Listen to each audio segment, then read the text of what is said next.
আমাদের সুন্নিদের দাবি আগেও ছিল শবে বরাত আছে, এখনো বলি শবে বরাত আছে, সারা জীবন বলবো শবে বরাত আছে, ঠিক না? আর এরা কয়েকদিন পর এক একটা বলবে। আবার আরেকদিন আমি একটা ভিডিও দেখলাম, দেখেন এদের মাইন্ডসেট কি জিনিস। বলতেছে যে এই দেশে মানুষ শবে বরাতের রাত্রে দলবদ্ধভাবে যেভাবে মসজিদে আসে, আমরা মানুষকে এই রাতে বুঝিয়ে তাদেরকে যদি আমাদের লাইনে আনতে পারি, দেখেন তাদের ইন্টেনশন কি। আমরা শবে বরাত স্বীকার করি কেন? কারণ এটা কোরআন সুন্নাহর মধ্যে আছে, এটার জন্য, ঠিক কিনা বলেন?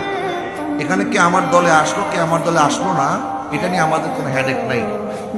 এটা আমাদের দেখার বিষয় না। আল্লাহর বান্দাদেরকে সঠিক গাইডলাইন দেওয়া, এটাই আমাদের উদ্দেশ্য, ঠিক কিনা বলেন?